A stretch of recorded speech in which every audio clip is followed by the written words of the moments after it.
morning. It's about 12:22 a.m. and you're on with Reading with Kermie with Chris here, aka Kermie. How's everybody doing?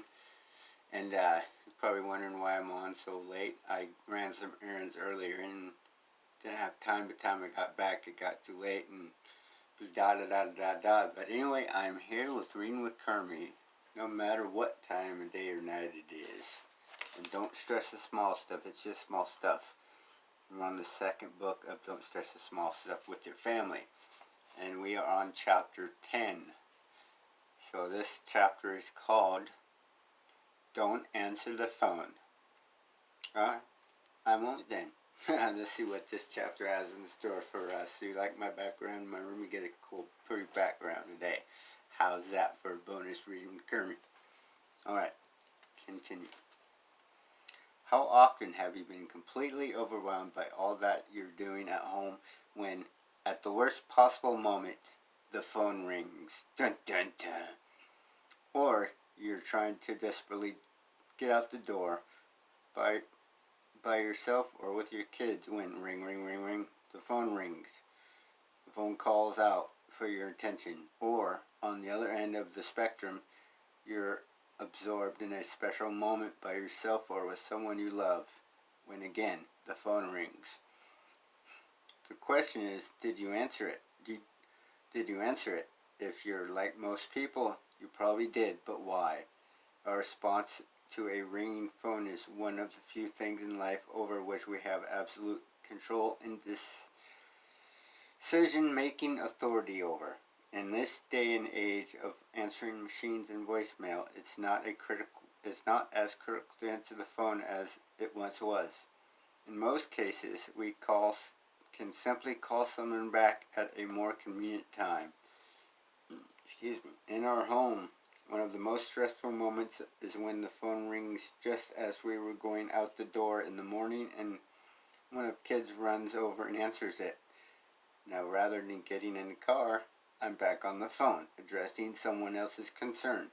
The time and accompanying stress is really worth it. I've learned a little secret. I have one of those phones that has a ringer off feature. Sometimes, when I remember to turn the ringer off about 30 minutes before we actually have to leave, this way the kids won't be tempted to answer the phone. Many years ago, a friend of mine and I were talking about the issue of answering the phone during a family dinner. We agreed that unless you were expecting a very important call, answering the phone during family time sends a hurtful message to your entire family and is in fact disrespectful. The message is an unknown person is calling, and it's more important to me that I answer his or her call than it is to sit with you right now. Pretty scary, isn't it? Some of my most magical moments with my kids have been when we've been spending time together reading or playing and the phone rings. But rather than interrupting our time together, we look at each other and agree. Nothing is more important than our time together right now. This is one of the ways I show my kids how important they are to me. They know I practically live on the phone, and my decision to not answer the phone, it doesn't come easily.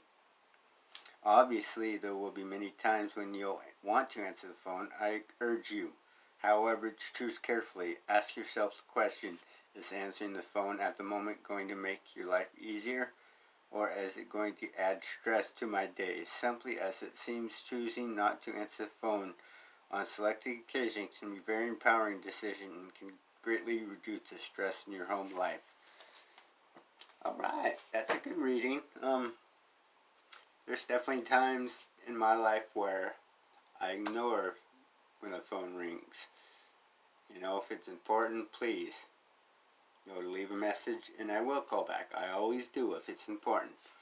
But lately, it's been nothing but the bill collectors and telemarketers that call, so I haven't really been answering the phone.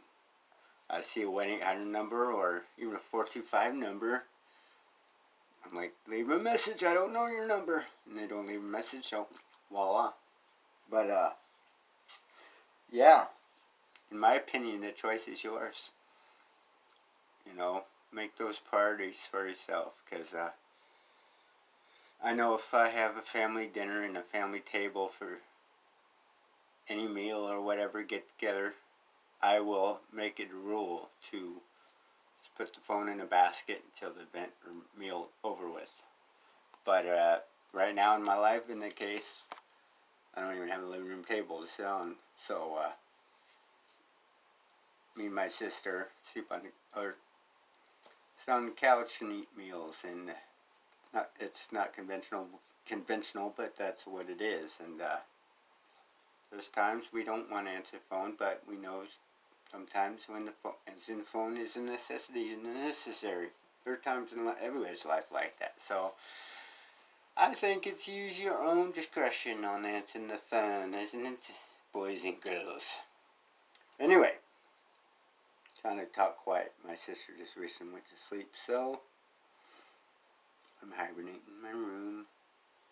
I'm going to work on some art before bedtime and whatnot, and probably pass out to a movie I'm digging through and trying to find a movie to watch. But anyway, hope you guys got something out of that reading, and you guys enjoy your evening, and I should be back with Kermie on a regularly scheduled time tomorrow. So, with that, peace be with you all. Good night. Love you all. Talk to you soon.